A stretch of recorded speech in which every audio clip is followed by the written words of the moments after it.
Assalamualaikum warahmatullahi wabarakatuh. Perkenalkan teman-teman, nama saya Zumar Yusuf. Pada kesempatan kali ini, saya ingin menjelaskan kepada teman-teman mengenai faktor pemicu perkembangan kriminologi. Oke, pertama-tama, mungkin ketika teman-teman mendengar kata kriminologi, itu sudah tidak asing lagi di telinga teman-teman. Tapi sebenarnya, apa sih arti kriminologi itu? Bagaimana sih sejarahnya sehingga muncul kata kriminologi? Dan apa sih faktor pemicu perkembangan kriminologi itu? Oke, kalau begitu teman-teman simak video ini sampai habis ya. Oke, karena fokus pembahasan saya adalah faktor pemicu perkembangan kriminologi, jadi saya tidak akan masuk terlalu jauh membahas mengenai pengertian kriminologi serta pembagian-pembagiannya. Nanti itu akan dijelaskan lebih lanjut oleh teman saya. Tapi izinkan saya membahas sedikit mengenai sejarah kriminologi. Kriminologi dilahirkan pada pertengahan abad ke-19 sejak dikemukakannya hasil penyelidikan Cesar Lombroso tentang teori atavisme dan tipe penjahat, serta munculnya teori hubungan kausalitas bersama Enrico Ferri. Nama kriminologi yang disampaikan oleh P. Topinard, seorang ahli antropologi Prancis, secara harfiah berasal dari kata krimen, yang berarti kejahatan atau penjahat, dan logos yang berarti ilmu pengetahuan. Maka kriminologi dapat berarti ilmu tentang kejahatan atau penjahat.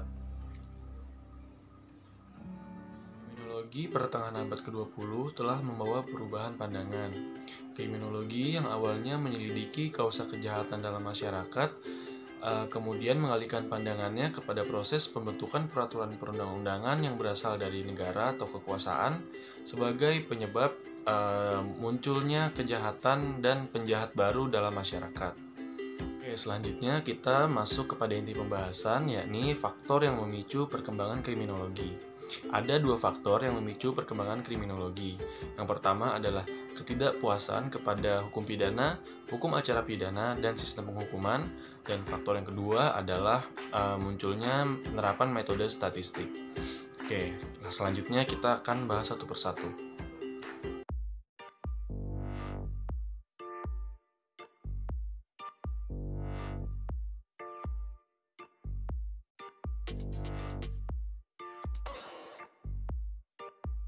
Kriminologi ini termasuk cabang ilmu baru, berbeda dengan hukum pidana yang muncul ketika manusia sudah bermasyarakat. Nah, kriminologi ini lahir pada tahun 1850 bersamaan dengan sosiologi, antropologi, dan juga psikologi.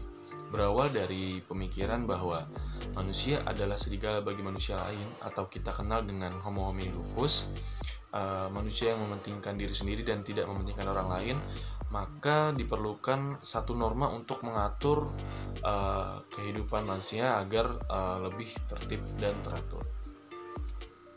Oke, sekarang kita langsung membahas faktor pemicu perkembangan kriminologi yang pertama, yakni ketidakpuasan terhadap hukum pidana, hukum acara pidana, dan sistem penghukuman. Kok bisa sih ketidakpuasan terhadap hukum pidana, hukum acara pidana, dan sistem penghukuman ini menjadi faktor pemicu perkembangan kriminologi?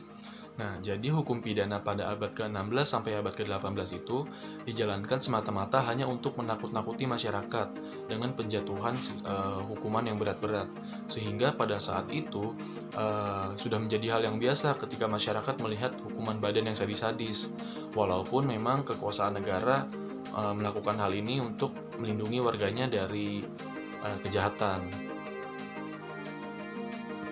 Nah, masih di era yang sama, jadi dalam hukum acara pidana pada saat itu tersangka diperlakukan layaknya sebuah barang. Dilakukan pemeriksaan secara rahasia tergantung keinginan si pemeriksanya, sehingga hak-hak tersangka itu dilanggar secara total. Lalu muncullah gerakan-gerakan anti terhadap sistem tersebut. Ada seorang tokoh bernama Cesare Beccaria.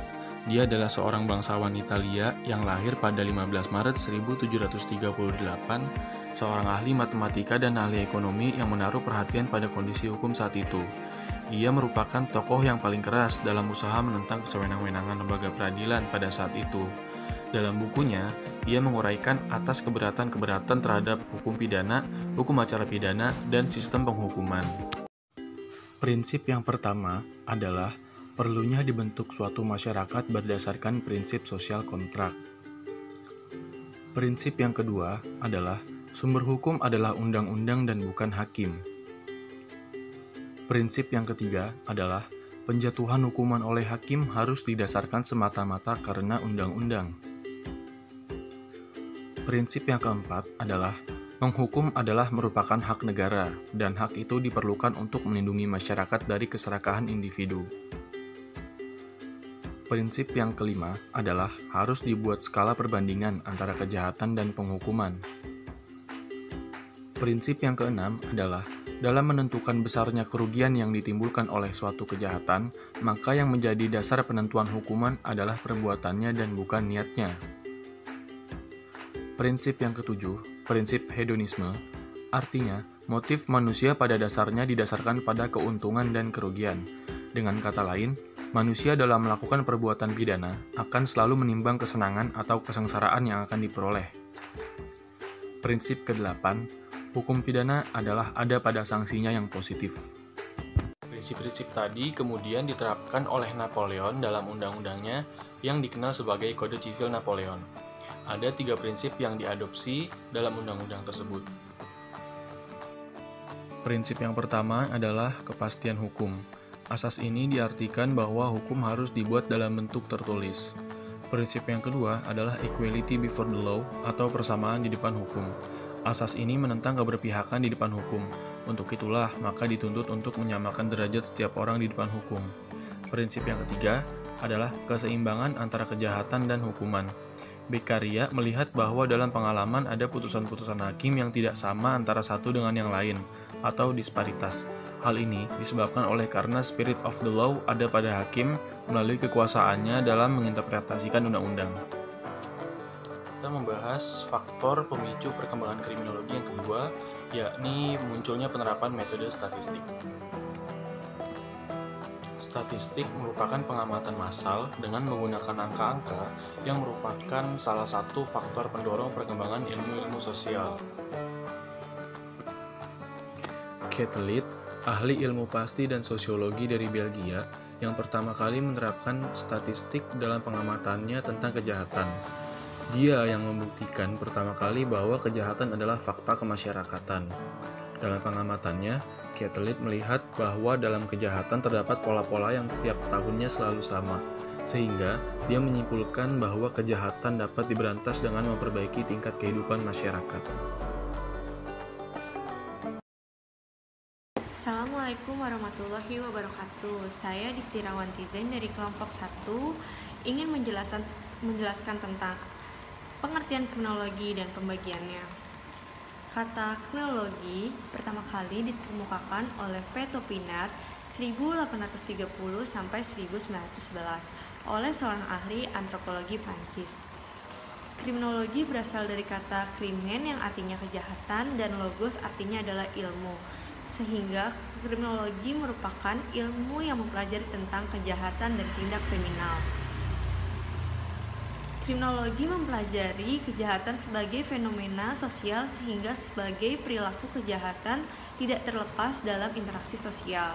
Artinya, kejahatan menarik perhatian karena pengaruh perbuatan tersebut yang dirasakan dalam hubungan antar manusia. Upaya pemahaman terhadap fenomena kejahatan di dalam masyarakat pada dasarnya sangat memerlukan kerangka-kerangka konseptual dan teoritis yang dapat dijadikan sumber referensi studi-studi kejahatan itu. Oleh karena itu, kajian terhadap kerangka konseptual dan teoritis, kriminologi menjadi instrumen yang sangat penting dalam kerangka pemahaman dan penyusunan strategi penanggulangan terhadap kejahatan di masyarakat. Kriminologi lebih mengutamakan tindakan preventif, oleh karena itu selalu mencari sebab-sebab timbulnya kejahatan, baik di bidang ekonomi, sosial, budaya, hukum, serta faktor ilmiah seseorang. Kriminologi adalah pemahaman keterlibatan individu dalam tingkah laku delinkuent dan tingkah laku jahat dan pemahaman bekerjanya sistem peradilan pidana. Yang disebut pertama yaitu kajian keterlibatan. mempunyai dua aspek. Yang pertama ada kajian terhadap si pelaku, dan yang kedua ada kajian tingkah laku dari si pelaku termasuk korban manusia. Hukum pidana atau yang disebut dengan criminal law sebagai disiplin ilmu normatif atau normatif descriptive line yang mempelajari kejahatan dari hukum atau mempelajari aturan tentang kejahatan. Dengan perkataan lain, mempelajari tentang tindakan yang dengan tegas disebut oleh peraturan perundang-undang sebagai kejahatan pelanggaran yang dikenakan dalam hukuman pidana. Hukuman pidana berusaha untuk menghubungkan perbuatan jahat dengan hasil pembuktian bahwa ia melakukan perbuatan tersebut untuk meletakkan criminal responsibility. Hukum pidana lebih banyak menyangkut segi praktek oleh karena baru dipergunakan setelah timbulnya suatu perbuatan jahat. Jadi lebih menekankan pada tindakan represif. Sehingga dengan sendirinya menimbulkan perbedaan pengertian kejahatan menurut kriminologi dan menurut hukum pidana. Karena kriminologi sebagai suatu ilmu yang berdiri sendiri di samping hukum pidana, maka mempunyai definisi sendiri tentang apa yang disebut kejahatan. Hukum pidana memusatkan perhatiannya terhadap pembuktian suatu kejahatan, sedangkan kriminologi memusatkan perhatiannya pada faktor-faktor penyebab terjadinya kejahatan. Kriminologi ditujukan untuk mengungkapkan motif pelaku kejahatan, sedangkan hukum pidana ditujukan kepada hubungan antara tindak dan akibat atau hukum kualitas.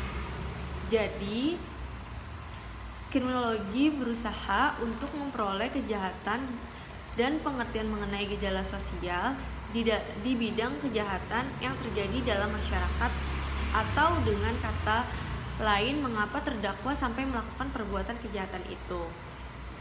Hukum pidana berusaha untuk menghubungkan perbuatan jahat dan dengan hasil pembuktian bahwa ia melakukan perbuatan tersebut untuk meletakkan criminal responsibility. Jadi di sini ada persamaan hukum pidana dan kriminologi. Persamaannya itu yaitu hukum pidana dan kriminologi secara tegas menghubungkan langsung dengan pelaku kejahatan, hukuman dan pelakunya. Perbuatan jahat itu perlu diambil tindakan preventif maupun represif dengan tujuan agar penjahat jera atau tidak mengulangi perbuatannya.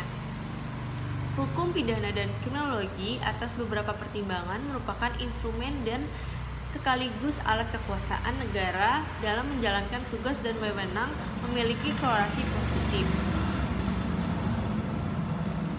Ada beberapa pertimbangan tersebut antara lain bahwa keduanya hukum pidana dan hukum kriminologi berpijak pada premis yang sama. Yang pertama, negara merupakan suatu sumber kekuasaan dan seluruh alat perlengkapan negara merupakan pelaksanaan dari kekuasaan negara.